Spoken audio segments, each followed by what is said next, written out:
After I refused to give my mom my inheritance, she invited me to a family meeting. When I arrived, lawyers were waiting to force me to sign it over. But the moment they handed me the papers, I just smiled and said, "Funny, I brought someone too. I have a story for you.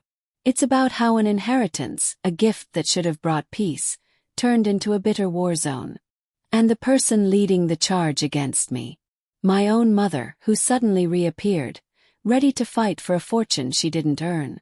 It's a tale of betrayal, comeuppance, and finding your own strength when family lets you down in the most brutal way. You know, growing up in Portland, life wasn't exactly a fairy tale. When I was just 8, my parents went through this incredibly bitter divorce. My mom, Diane, she pretty much checked out, choosing endless parties and new boyfriends over, well, me. And my dad. He moved across the country to New York and barely called, let alone visited.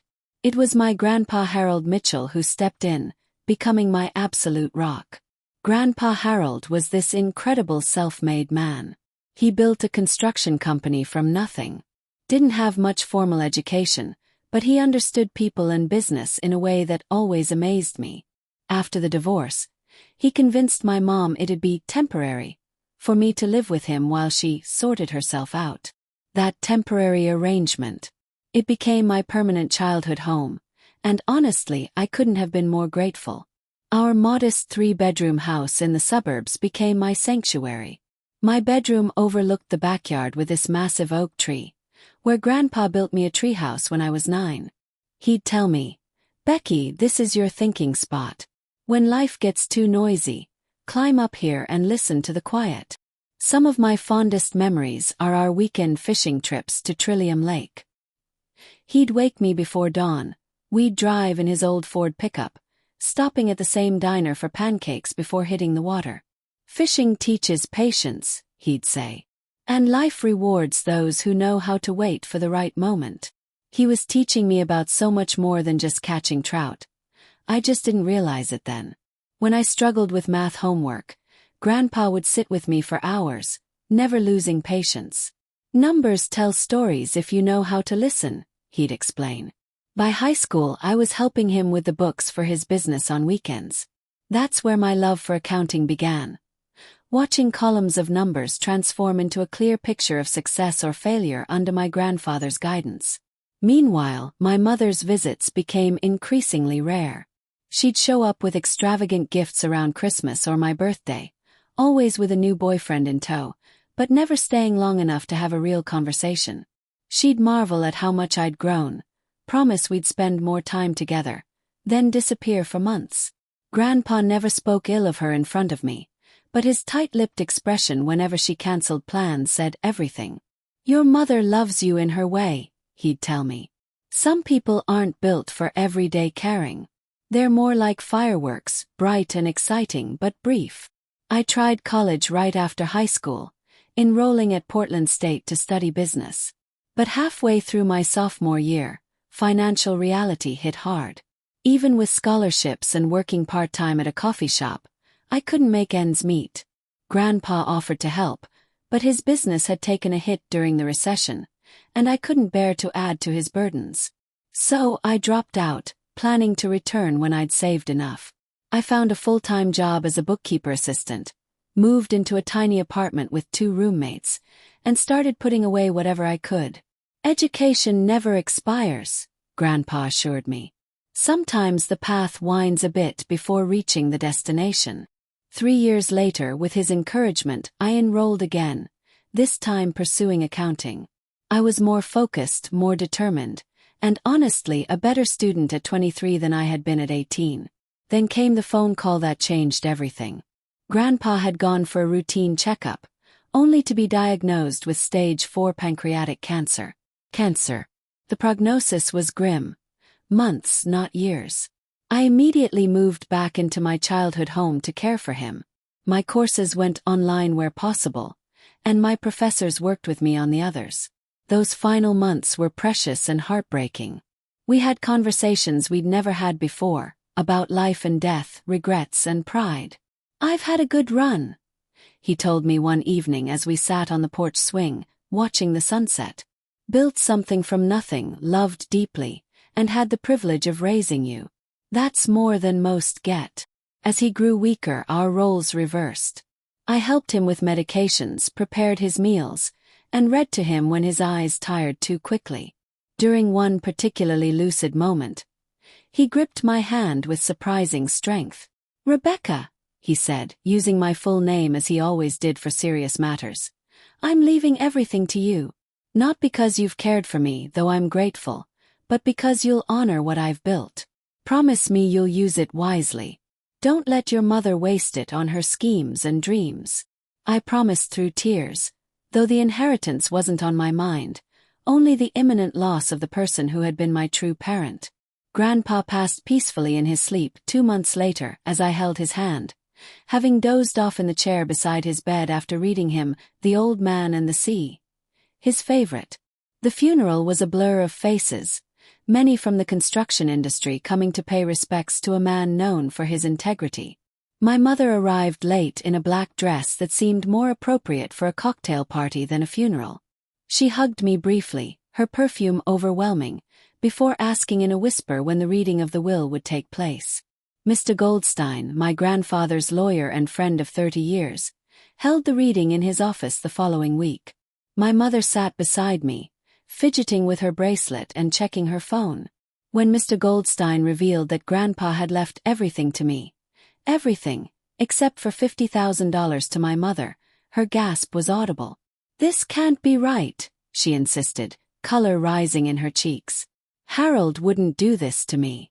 I'm his daughter." Mr. Goldstein, a man whose silver hair and calm demeanor commanded respect, simply adjusted his glasses and continued. The inheritance included $800,000 in investments, the family home valued at $350,000, and Grandpa's classic car collection worth approximately $100,000.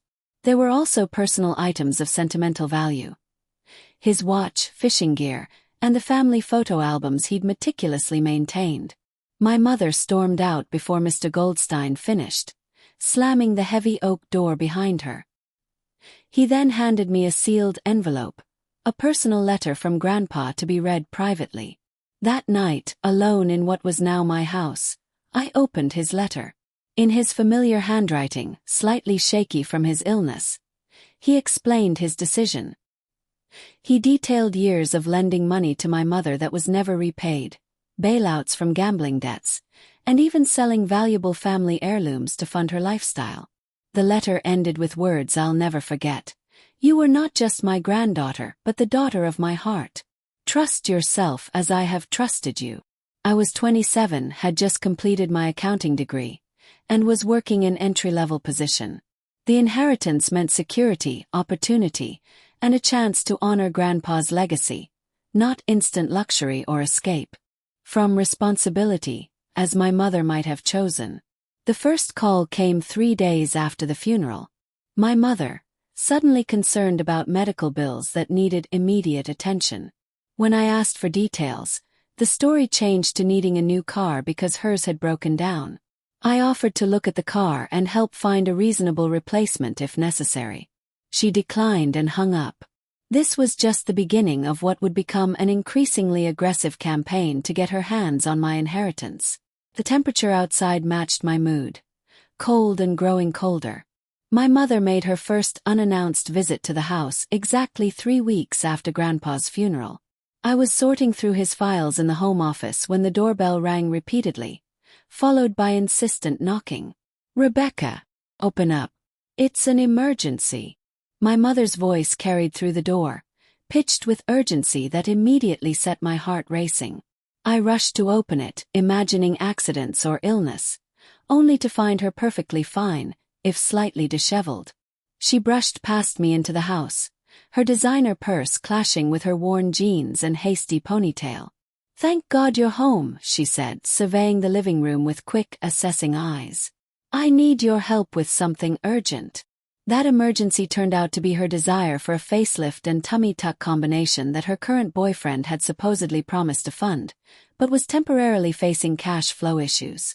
She spread glossy brochures from a plastic surgery clinic across Grandpa's coffee table, talking excitedly about the investment in her future. "Mom," I interrupted her mid-sentence about recovery times. I'm not paying for cosmetic surgery. Her expression shifted instantly from excitement to wounded betrayal. I'm not asking for the world, Rebecca. Just a small portion of what your grandfather left you. Money that should have been partly mine anyway. I am his daughter. I'm happy to help with legitimate expenses, I offered. If you have medical needs, bills, or even education costs, we can discuss those. That's when the first tantrum erupted. She paced the living room, voice rising as she listed all she'd sacrificed as a young mother, how unfair life had been to her, and how selfish I was being with family money. When tears and accusations didn't work, she switched to threats about contesting the will, claiming Grandpa wasn't of sound mind when he made it. He was in the hospital on medications, she argued. Any court would see he wasn't thinking clearly. I didn't tell her about the video Mr. Goldstein had wisely recorded 6 months before Grandpa's diagnosis, documenting his wishes and reasoning while in perfect health. She left that day without the check she'd come for. But this was just the opening salvo in a longer campaign. Within days, my Aunt Susan, my mother's older sister, called to check on me and casually suggest that sharing some inheritance with my mother would keep the peace in the family. Uncle Robert followed with similar sentiments, though his discomfort was evident even through the phone. Then came the text messages from Carl, my mother's boyfriend of 2 years, a former real estate agent who'd lost his license over ethics violations. Carl had a smooth way of making threats sound like friendly advice. Your mom's really hurting, Rebecca. Family should support family. It would be a shame if this situation got ugly when it doesn't have to. Over the next month, I pieced together the extent of my mother's financial troubles through conversations with family members and a few disturbing discoveries. She had maxed out multiple credit cards, faced eviction from her apartment for non-payment, and owed significant money to people Carl referred to as business associates, which I took to mean loan sharks or gambling creditors. The situation escalated dramatically when I received a call from a credit card company about suspicious activity. Someone had attempted to open a high-limit card in my name using my social security number and personal information. The company's fraud department caught it because the mailing address didn't match my current records. That address belonged to my mother. When confronted by phone, she broke down in tears, claiming desperate circumstances and promising it would never happen again. I wanted to believe her, but something in her too-practiced apology rang hollow. I filed fraud alerts with all 3 credit bureaus that same day. 2 weeks later, my workplace became her next target.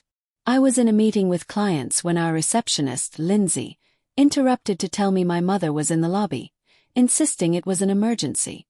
By the time I excused myself and reached the reception area, my mother was loudly telling anyone who would listen about how I was hoarding her rightful inheritance while she faced homelessness. My boss, Jessica, was understanding but concerned. Your personal life is your business, Rebecca, but we can't have scenes like this disrupting the office, she told me privately after security had escorted my mother out. Is there something I can do to help? The humiliation burned deep. I'd worked hard to build a professional reputation, and in 10 minutes, my mother had threatened to unravel it. Next came the social offensive. Friends started receiving messages from my mother with carefully crafted stories about my breakdown following Grandpa's death, my irrational behavior, and how concerned she was about my mental health. All thinly veiled attempts to discredit me should I speak about her actions. Most saw through it, but the constant defense and explanation left me exhausted and increasingly isolated. I stopped answering unknown calls, reduced my social media presence, and became hesitant to attend gatherings where I might face questions, or worse, my mother might appear. My cousin Emma, who had always been more like a sister, called to warn me that things were escalating behind the scenes. Aunt Diane is talking to Uncle Robert about lawyers, she told me. Something about grounds to challenge the will. She's serious, Becca. So, when my mother's text arrived inviting me to a family dinner to make peace at Aunt Susan's house, my instincts screamed caution. Yet, a small part of me, the little girl who still wanted her mother's approval, hoped for genuine reconciliation. I think we've both said things we regret, her message read. Let's talk like adults over dinner. Susan's making her lasagna. Just family, I promise. I deliberated for days, finally deciding to go, but prepared. I slipped a small digital recorder into my purse, texted Emma the address and time with instructions to call if she didn't hear from me by 9 p.m., and drove to Aunt Susan's house in the suburbs with a knot of dread tightening in my stomach. As I turned onto the tree-lined street, the number of cars parked outside my aunt's modest home immediately triggered alarm bells. This wasn't just family as promised. My mother's red convertible sat in the driveway next to Uncle Robert's SUV and two unfamiliar vehicles. A black Mercedes sedan and a gray Lexus that screamed, "Professionals." I sat in my car for nearly 5 minutes considering driving away, but Grandpa's voice seemed to whisper in my ear, "Running from trouble only gives it a head start." With a deep breath, I gathered my courage and approached the front door. The moment I stepped into Aunt Susan's house, the conversation in the living room abruptly ceased. 6 pairs of eyes turned to me, and the silence felt like a physical weight pressing against my chest. The familiar scent of my aunt's lasagna wafting from the kitchen did nothing to dispel the tension crackling in the air. My mother rose from the sofa, dressed impeccably in a blue dress I'd never seen, her smile too wide and not reaching her eyes. "Rebecca, you made it. We were just about to give up on you." I catalogued the room quickly. Mother, Aunt Susan hovering nervously by the dining room entrance, Uncle Robert standing uncomfortably by the fireplace, Carl leaning against the wall with arms crossed, and 2 strangers, a middle-aged man and woman in expensive suits, sitting primly on the love seat. "Sorry I'm late," I said, though I was precisely on time. Traffic was heavier than expected. Aunt Susan rushed forward, her hug slightly too tight, her whispered, "I'm glad you came," carrying an undercurrent I couldn't quite interpret. She smelled of the same vanilla perfume she'd worn throughout my childhood, but there was something off about her usual warmth.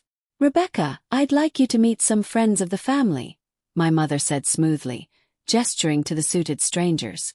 "This is Mr. Peterson and Miss Jenkins. They've been helping me sort through some paperwork."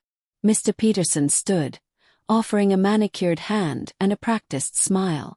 "Pleasure to meet you, Rebecca. Your mother speaks highly of you." I doubted that very much. Miss Jenkins merely nodded, her assessment of me evident in the slight narrowing of her eyes. "Dinner's ready," Aunt Susan announced with forced cheerfulness. "Why don't we all sit down while it's hot?" The dining table was set with Aunt Susan's good china, the set reserved for Thanksgiving and Christmas. Another warning sign that this was no ordinary family dinner. I was directed to a seat between Uncle Robert and Mr. Peterson, directly across from my mother, Carl, and Miss Jenkins. Aunt Susan took the head of the table, her hands fidgeting with her napkin. Conversation during dinner was painfully superficial. Weather, local sports teams, a new restaurant downtown, all discussed with the careful neutrality of strangers in an elevator. No one mentioned Grandpa, the inheritance, or the true purpose of this gathering. My mother kept refilling wine glasses, though I noticed she barely touched her own. As Aunt Susan cleared the dessert plates, my mother set down her napkin with deliberate care. "Well, I think it's time we discussed why we're all here." Mr. Peterson opened a sleek leather portfolio I hadn't noticed before, extracting several official-looking documents. "Rebecca, your mother has been concerned about the distribution of your grandfather's estate." "That's putting it mildly," my mother interjected with a tight laugh.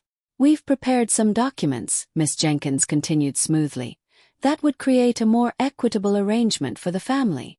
Mr. Peterson slid the papers across the table. "It's really quite straightforward. These documents establish a family trust that would manage the assets your grandfather left. All family members would benefit appropriately." I glanced at Uncle Robert, whose gaze was fixed firmly on his coffee cup. Aunt Susan had not returned from the kitchen. "These are just formalities," my mother said, impatience edging into her tone. "A way to make things fair, as Daddy would have wanted if he'd been thinking clearly." I looked down at the first page, skimming the dense legal language. Despite the complicated wording, the intent was clear. I would sign over control of all assets to a family trust with my mother as the primary trustee. There were vague promises of distributions for my legitimate needs as determined by the trustee. In essence, I would be handing everything to my mother. "Take your time," Miss Jenkins said, though her tapping finger suggested the opposite. "But we do need to file these promptly to avoid further complications." "Complications?" I asked, looking up from the document. "Legal challenges can be lengthy and expensive," Mr. Peterson explained with a sympathetic smile that didn't reach his eyes. "This approach is much cleaner for everyone." I noticed Carl had shifted to stand near the doorway, his posture suggesting he was blocking the most direct exit. My mother's facade of pleasantness was thinning by the second, her smile now more grimace than grin. "Just sign it, Rebecca," she said, pushing a pen toward me. "Stop being so difficult. This is what family does." "I'd like to read through everything first," I said, flipping to the second page. "We don't have all night," Miss Jenkins remarked with poorly concealed irritation. My mother's mask finally slipped entirely. "This is ridiculous. You're sitting on over $1 million that should have been shared with me from the beginning. I'm your mother, for God's sake." "A mother who abandoned her at 8, Uncle Robert muttered, surprising everyone, including himself, judging by his widened eyes. "Stay out of this, Robert," my mother snapped before turning back to me. "Sign the papers or we'll contest the will and tie you up in court for years. By the time the lawyers are done, there won't be anything left for either of us." My heart hammered in my chest. The room seemed to shrink, air thinning as panic rose in my throat. My vision tunneled briefly, the faces around the table blurring except for my mother's, sharp with anticipation and triumph. In that moment I heard Grandpa's voice again, clear as day. "When someone shows you who they are, believe them the first time." He'd been quoting Maya Angelou, one of his favorite writers. I'd seen who my mother was repeatedly throughout my life. This ambush was merely the latest confirmation. The documents before me suddenly seemed absurd, a transparent attempt to steal what Grandpa had explicitly wanted me to have. A strange calm washed over me, replacing the panic of moments before. Smiled. Everyone at the table looked confused by this unexpected reaction. My mother's eyes narrowed suspiciously. "Before I sign anything," I said, my voice steadier than I felt, "I should probably call Mr. Goldstein. He specifically warned me about this scenario." The mention of Mr. Goldstein's name was like dropping a stone into still water. Ripples of reaction spread across every face at the table. My mother's complexion paled visibly, her confidence faltering for the first time that evening. "That won't be necessary," Mr. Peterson said quickly. "We can address any concerns you have right here." I allowed my smile to widen slightly, channeling the quiet confidence Grandpa had always shown in negotiations. "I'm afraid I disagree.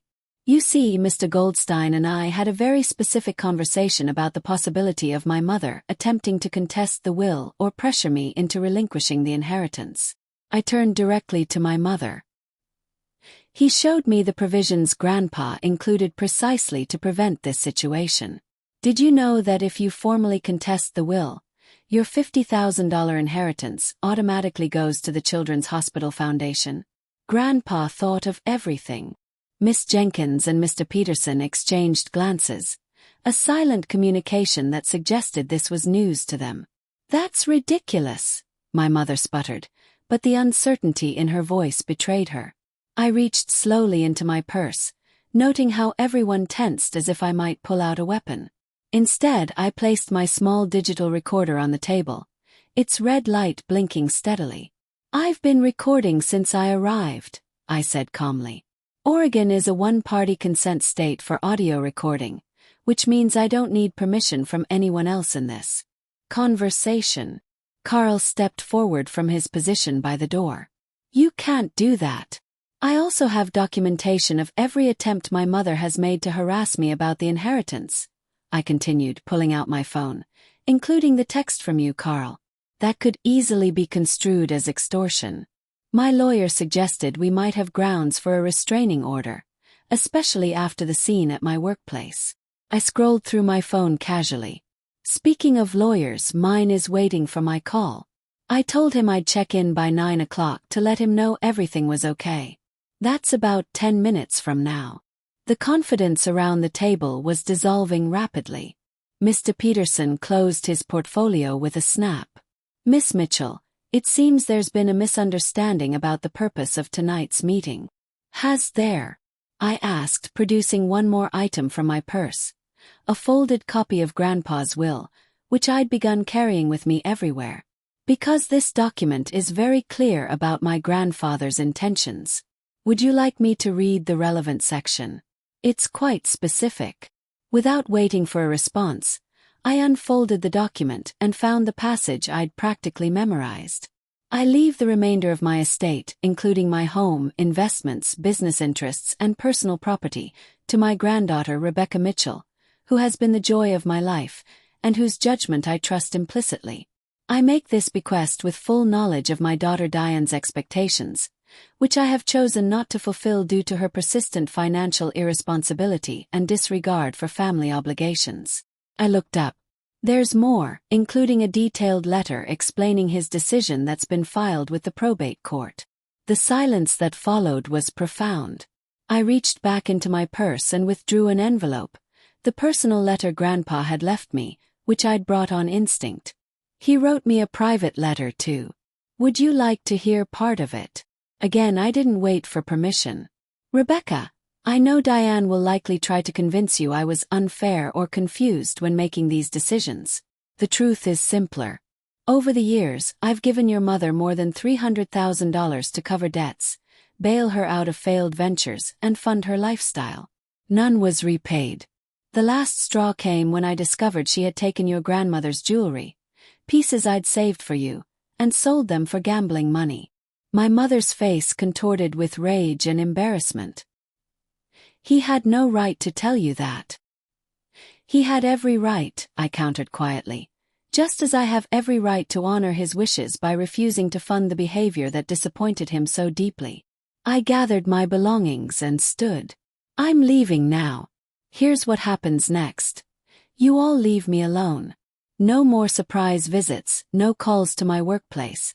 No manipulating family members into pressuring me. If any of that continues, I'll file for a restraining order and pursue any other legal remedies my lawyer recommends. I turned to Mr. Peterson and Miss Jenkins. As for you two, I suggest you research your clients more thoroughly in the future. Attempting to coerce someone into signing away their inheritance could have serious professional consequences. My mother jumped to her feet, chair scraping loudly against the floor. You ungrateful little. Diane, stop. Aunt Susan's voice cut through the tension as she finally emerged from the kitchen. She looked tired but resolute. Rebecca's right. This whole thing was wrong from the start. You planned this, my mother accused, whirling on her sister. I let it happen, Aunt Susan admitted, because you swore it was just going to be a family discussion about sharing some expenses. Not, she gestured at the lawyers and documents. Whatever this turned into. Uncle Robert stood as well, straightening his shoulders. I tried to tell you this wouldn't work, Diane. Dad knew exactly what he was doing with his will. He always did. It was the first time I'd heard anyone refer to Grandpa as Dad since his passing, and something about Uncle Robert's tone suggested he was finding his own closure. In this moment, my mother looked around the table, searching for allies and finding none. Carl's expression had shifted from intimidating to calculating, clearly reassessing his position now that the promise of easy money was evaporating. This isn't over, my mother hissed. But her threat sounded hollow even to my ears. I walked to the door, pausing with my hand on the knob. It is over, Mom. Grandpa made his choice, and I'm honoring it. I would have helped you if you'd approached me honestly about real needs. Instead, you tried to take everything, and now you'll get nothing more from me. The night air felt cleansing as I stepped outside, the weight of months of harassment lifting slightly from my shoulders. I made it to my car on steady legs, closed the door, and turned the key in the ignition before the emotions finally overwhelmed me. I broke down completely once I was safely inside my car and several blocks away from Aunt Susan's house. Violent sobs racked my body, a mixture of relief, grief, and lingering fear, making it impossible to drive further. I pulled into a grocery store parking lot, killed the engine, and let the tears flow freely. When I could finally breathe normally again, I called Maya, my closest friend since college and one of the few people who truly understood my complicated family dynamics. "I'm coming over," she said immediately after hearing the tremor in my voice. "Wine or ice cream?" "Both," I answered with a watery laugh. 20 minutes later, we sat on my living room floor, backs against the sofa, a pint of rocky road between us as I recounted the ambush and my unexpected stand against it. "I still can't believe I did that," I admitted, licking my spoon. "I was terrified the whole time." "But you didn't show it," Maya said, raising her wine glass in a toast. "Your grandfather would be so proud." The next morning I called Mr. Goldstein and scheduled an emergency meeting. His corner office with its dark wood paneling and walls of leather-bound books had always intimidated me slightly, but today it felt like a sanctuary. "You did exactly the right thing," he assured me after hearing my account. "Harold worried something like this might happen. That's why we took such care with the will's language and the supporting documentation." We discussed next steps, including filing for a restraining order against both my mother and Carl. "Family court judges hate to get involved in inheritance disputes," Mr. Goldstein explained, "but threats and harassment cross the line from civil to potentially criminal matters." The paperwork was filed that afternoon. I left feeling more secure, but also deeply sad that it had come to legal protections against my own mother. That sadness deepened when I opened Facebook later that evening to find my mother had launched a public campaign against me. Her status update, already gathering sympathetic comments, portrayed her as a mother abandoned by an ungrateful daughter who was hoarding a family fortune while she faced homelessness. "Can you believe Rebecca won't help her own mother?" she wrote. "After all I sacrificed raising her alone after her father abandoned us. Now she has millions from my father and won't spare a dime for the woman who gave her life. The blatant rewriting of history, she hadn't raised me, Grandpa had, was infuriating. But Mr. Goldstein had advised against engaging in public arguments. That's exactly what she wants, he warned. Documentation, not confrontation, is your best defense. Still, the damage was done. Family members chose sides, with most distant relatives accepting my mother's version without question. Uncle Robert called to apologize for his initial involvement. "Your grandfather was right about everything," he said, his voice heavy with regret. "I should have stood up to Diane years ago, but it was easier to go along. I'm sorry, Rebecca." Aunt Susan arrived at my door 3 days later with a box of old family photos she'd kept separate from the ones my mother might have accessed. "These belong with you," she said. "Harold gave them to me for safekeeping years ago, worried your mother might sell them like she did so many other family mementos." The pictures, my grandmother as a young bride, Grandpa in his army uniform, my mother as an innocent child, provided a bittersweet glimpse into a family history that now felt fractured beyond repair. Uncle Robert's wife, Nancy, called secretly one evening. "Robert doesn't know I'm calling," she confided. "But I wanted you to know we support you completely. Your mother has been manipulating the family for years, and it's about time someone stood up to her." Cousin Emma proved to be my staunchest ally, defending me fiercely in family group chats and social media. "I've seen how Aunt Diane treated Rebecca our whole lives," she wrote in one particularly heated exchange. "The only person entitled to that inheritance is the one who actually cared for Grandpa Harold until his last breath, and that's Rebecca." Despite this support, the emotional toll was immense. I installed a security system after finding my mother had attempted to enter the house using an old key while I was at work. The locksmith who changed all the locks looked concerned when I explained the situation. "Family trouble is the worst kind," he said sympathetically. "My sister didn't speak to me for 5 years after our mom passed. Money does strange things to people." Mr. Goldstein sent a formal cease and desist letter to both my mother and her lawyers, outlining the legal consequences of continued harassment or attempts to contest the will. A week later he called with news. Miss Jenkins has withdrawn as your mother's counsel, he reported with satisfaction. Apparently, once she realized the full situation, she wasn't comfortable proceeding. That's a win for us. Reputable attorneys don't like being involved in cases that could lead to ethics complaints. I took practical steps to protect myself financially, placing freezes on my credit, moving my accounts to a different bank than the one my mother used, and documenting every interaction, no matter how small. The constant vigilance was exhausting but necessary. Sleep became elusive. I jolted awake at every noise, convinced my mother or Carl had somehow gotten into the house. Dr. Williams, the therapist I started seeing weekly, diagnosed me with situational anxiety and helped me develop coping strategies. What you're experiencing is essentially an ongoing trauma response, she explained during one session. Your brain perceives a constant threat, which is actually rational given the circumstances, but we need to create spaces of safety for you to recover. One of her suggestions was to consider selling Grandpa's house, my house now, and moving somewhere my mother wouldn't immediately think to look. The idea was painful. The house contained so many memories of Grandpa. But after my mother showed up during an open house I was hosting to sell some of Grandpa's shop tools, creating a scene that required police intervention, the idea gained appeal. The officer who responded, a kind-faced woman named Officer Rivera, took detailed notes as I explained the ongoing situation. You've done everything right with the restraining order and documentation, she assured me. But sometimes physical distance is the best protection when someone won't respect boundaries. The final confrontation came unexpectedly at the police station itself. I was there filing an additional report after my mother had left threatening voicemails despite the restraining order. As I exited the building, she was waiting in the parking lot. "Are you happy now?" she demanded, staying just far enough away to avoid violating the restraining order's distance requirements.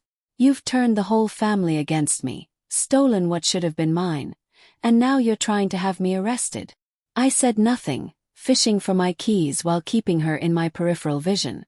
"I'm giving you one last chance," she continued, her voice rising. "Share the inheritance like you should have from the beginning, and I'll forgive all this nonsense. Otherwise, you're no longer my daughter." The ultimatum, meant to devastate me, instead brought a strange sense of clarity. Looking at the angry woman before me, I realized I'd been mourning the mother I wished I had, not the one who actually existed. "Goodbye, Diane," I said calmly, using her first name for the first time in my life. "I hope you find whatever it is you're looking for." As I drove away, I caught a glimpse of her stunned expression in my rearview mirror.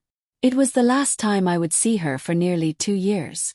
6 months after the confrontation at the police station, I stood in the empty living room of my new condo, watching the morning light stream through floor-to-ceiling windows.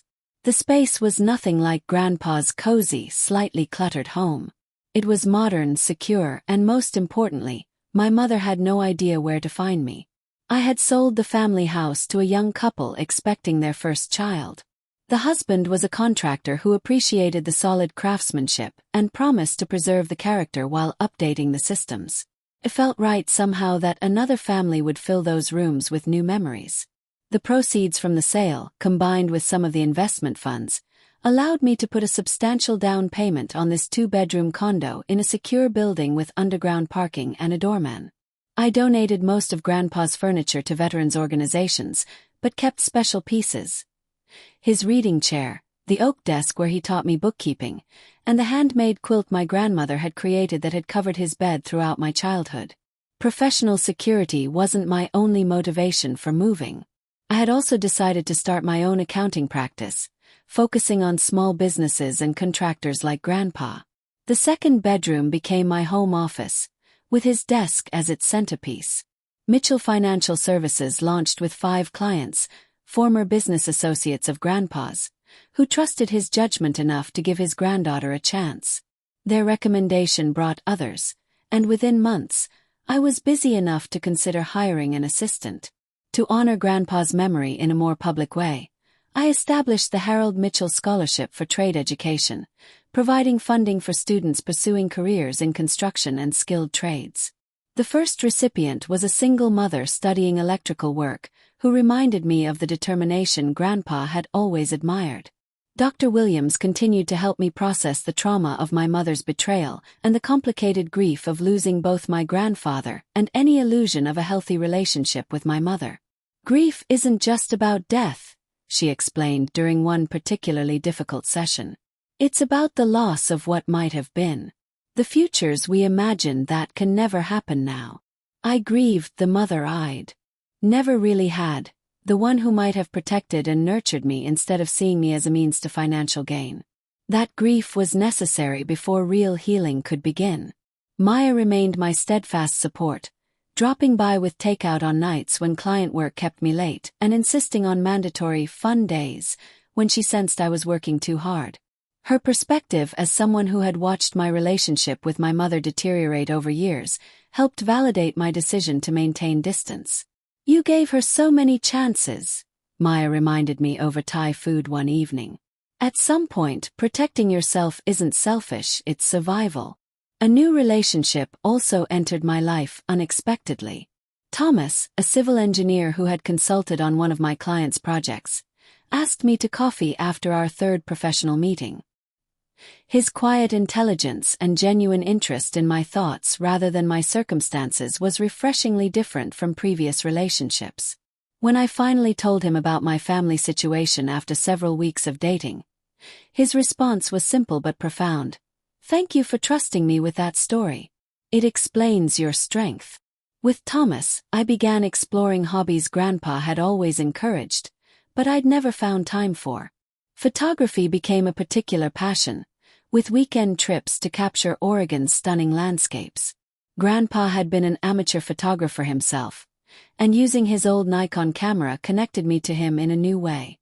We visited places Grandpa had always talked about seeing but never reached: the redwood forests of Northern California, the rugged Washington coast, the painted hills of eastern Oregon.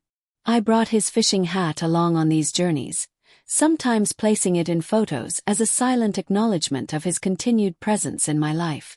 My father, who had remained a distant figure even after Grandpa's passing, reached out unexpectedly after seeing the scholarship announcement in an industry newsletter. Our first phone call was awkward, years of absence creating a chasm neither of us quite knew how to bridge. "I should have been there," he admitted. "For you and for Harold. He was a better father to you than I ever was." Subsequent conversations revealed aspects of my parents' relationship I'd never understood. My father described my mother's gambling even during their marriage, how she'd hidden debt, manipulated family and friends, and eventually made co-parenting impossible with her erratic behavior and demands. "I thought leaving was the only way to escape," he explained. "I didn't realize until much later that I'd abandoned you to the same situation. By then, Harold made it clear you were better off with him than bouncing between homes." This new perspective didn't excuse his absence, but it helped me understand. It wasn't simple selfishness that had driven his decisions. We began building a cautious relationship, meeting for lunch when his work brought him to the West Coast, sharing occasional phone calls. Aunt Susan and I developed a closer bond than we'd ever had during Grandpa's life. She invited me for Sunday dinners, introduced me to her book club, and shared stories about Grandpa's younger years I'd never heard. "He wasn't always the wise, patient man you knew," she told me one evening as we looked through old photographs. "After your grandmother died, he was lost for nearly 2 years. Angry at the world, drinking too much, pushing everyone away. Then one day, Diane dropped you off for a weekend and just didn't come back for almost a month. Something about having you there, needing him, pulled him back to himself." The winter holidays, always Grandpa's favorite time of year, presented a challenge. I dreaded the empty house, the absence of his tradition of making homemade eggnog and telling increasingly embellished stories of holidays past. Instead of spending the time alone, I hosted a gathering for what Maya called my chosen family. Friends, clients who had become friends, Thomas, Aunt Susan, Uncle Robert and Nancy, and cousins including Emma. We shared memories of Grandpa, and I used his recipe cards to recreate his famous prime rib and Yorkshire pudding, only slightly burning the latter. As we raised glasses in a toast to absent loved ones, I felt a warmth that had nothing to do with the crackling fireplace. Grandpa had taught me that family was more about actions than blood, and the people surrounding me had proven that repeatedly. In January, nearly 18 months after our last encounter, I received a letter with no return address. The handwriting was instantly recognizable. My mother's. For days, I left it unopened on my kitchen counter, anxiety spiking whenever I passed it. Thomas offered to read it first, but this was something I needed to face myself. The letter was postmarked from Arizona and written on stationery from a rehabilitation facility. My mother explained she had hit rock bottom after our last confrontation, gambling away the $50,000 inheritance and accumulating dangerous debts. After what she called a wake-up call, which I later learned was an arrest for theft, she had entered treatment for gambling addiction and alcoholism. "I don't expect forgiveness," she wrote. "I probably don't deserve it, but I am sorry, truly sorry, for everything I've done to hurt you. The program requires making amends where possible. Though I understand if you want nothing to do with me." Dr. Williams helped me process my conflicted feelings about the letter. "You don't need to make any decisions immediately," she advised. "Your response or choice not to respond should serve your healing, not her need for absolution." I waited a month before sending a brief reply acknowledging her treatment and wishing her well, but establishing clear boundaries about my willingness to re-engage. It was the beginning of a very cautious, very distant relationship conducted entirely through occasional letters. The anniversary of Grandpa's death brought a pilgrimage to his grave with flowers, lilies his favorite. I sat on the cold ground, telling him about the business, the scholarship, Thomas, and all the other developments in a life that was finally thriving rather than just surviving. As I was leaving, the cemetery groundskeeper approached with a package. "Are you Rebecca?" he asked. When I nodded, he explained, "A man left this about 10 years ago with instructions to give it to a Rebecca Mitchell if she ever visited this plot after his burial. Said you'd come eventually." The package contained Grandpa's journal from the year after my grandmother died, the period Aunt Susan had described as his darkest. His entries chronicled his grief, confusion, and eventual redemption through caring for a small granddaughter who needed stability. The final entry read, "Rebecca fell asleep tonight while I was reading to her. Looking at her little face, I realized Martha sent her to save me, not the other way around. Whatever happens in my life from this point forward, that little girl is my true legacy. Not the business, not the money, but the love we've built together." I clutched the journal to my chest, tears flowing freely, but without the sting of grief. This was something else. Gratitude, connection, and the certainty that the best parts of him continued through me. 2 years after that confrontation at Aunt Susan's house, Mitchell Financial Services had grown into a respected firm with 4 employees and a client list that had doubled quarterly. The office space I'd leased downtown featured brick walls, hardwood floors, and large windows, a blend of traditional craftsmanship and modern function that felt like a tribute to Grandpa's values. My personal transformation had been equally significant. The timid, conflict-avoidant young woman who had once feared her mother's disapproval had become someone who confidently set boundaries, trusted her judgment, and built a life aligned with her values rather than others' expectations. The business allowed me to honor Grandpa's legacy in practical ways.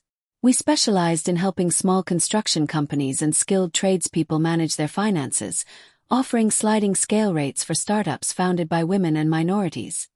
Groups Grandpa had always supported in an industry that hadn't always welcomed them.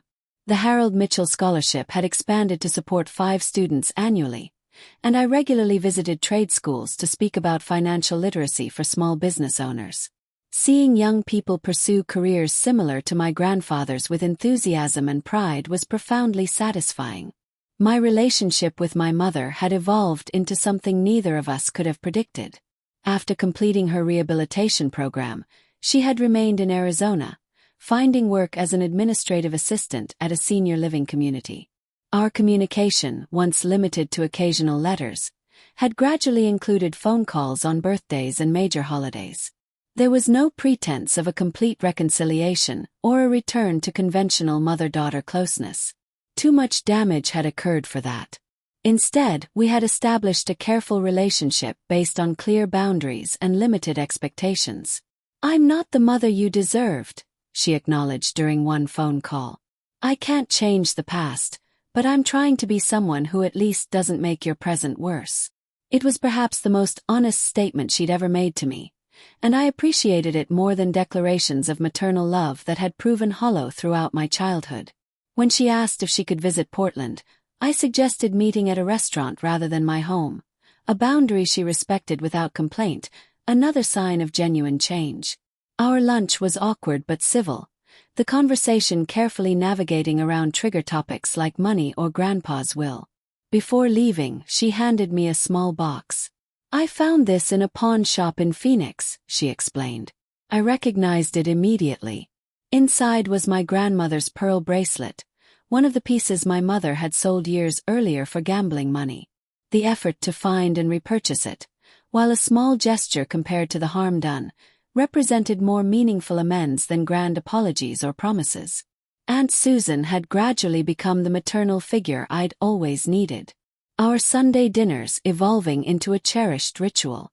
She'd recently started dating a kind-hearted retired teacher who treated her with the respect she deserved, and seeing her happiness brought me joy.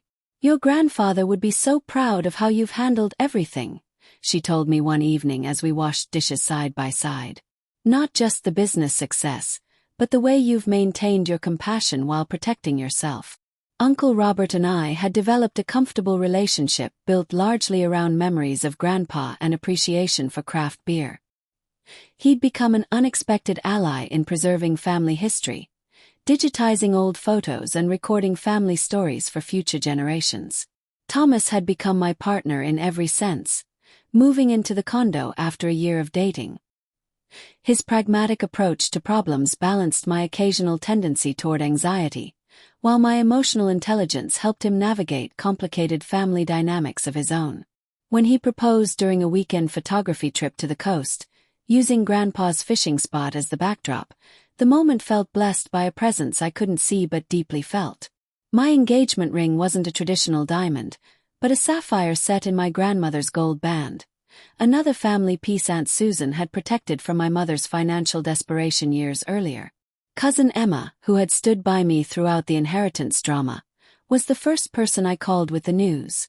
Her excitement was tempered only by her immediate demand to be made maid of honor, a role already promised to Maya, though Emma graciously accepted the compromise of being my person of honor instead. We planned a small wedding at Trillium Lake, where Grandpa had taught me to fish, and where Thomas and I had spent countless weekends photographing dawn reflections on the water. Traditional father-daughter traditions were adjusted. Uncle Robert would walk me down the aisle, and I planned a special tribute to Grandpa, including his fishing hat and favorite Hemingway quote in the ceremony. The inheritance that had caused such conflict had become a foundation for good rather than a source of division.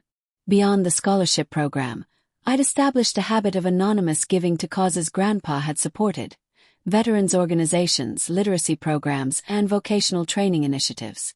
I had also helped cousin Emma escape similar family pressure when she received a modest inheritance from her paternal grandmother. My experience had taught me to recognize the warning signs of financial exploitation, and I connected her with Mr. Goldstein before her father, my uncle on my mother's side, could manipulate her into sharing what was rightfully hers. My life had found a balance that once seemed impossible. The panic attacks that had plagued me after the confrontation had faded with time and therapy. I still maintained careful privacy about my address and finances where my mother was concerned, but no longer jumped at unexpected knocks or screamed at every call. On a bright spring morning, much like the day Grandpa passed, I sat in my home office looking at expansion plans for the business. His photo watched over me from a simple frame on the desk, his expression serious, but with the hint of a smile in his eyes that those who loved him always recognized. Beside it sat the journal he'd left with the cemetery groundskeeper, a tangible reminder that love outlasts both life and betrayal. I often reread entries when facing difficult decisions, finding his wisdom still relevant years later. The inheritance had never been about the money. It had been Grandpa's final lesson in standing firm, valuing yourself, and recognizing that sometimes the most loving choice isn't the easiest one. By refusing to surrender what he had entrusted to me, I had honored his legacy far more than I would have by giving it away to appease someone who had repeatedly proven untrustworthy. Amos knocked gently on the office door, breaking my reverie. "Your 9 o'clock consultation is here," he reminded me with a smile. "The father-son plumbing company." I nodded, gathering my notes and taking a last glance at Grandpa's photo. Sometimes I could almost hear him chuckling with satisfaction at how things had turned out. Not just the business success or financial security, but the strength I discovered within myself when pushed to my limits. That strength had always been there, planted and nurtured by a man who saw potential where others saw only a burden. The inheritance had merely been the catalyst for its emergence. As I walked into the conference room to greet my new clients, I carried that knowledge with me, a legacy far more valuable than any sum of money. What family pressures have you had to resist for your own well-being? Have you ever had to set difficult boundaries with loved ones? Let me know in the comments. Thanks for watching and take care.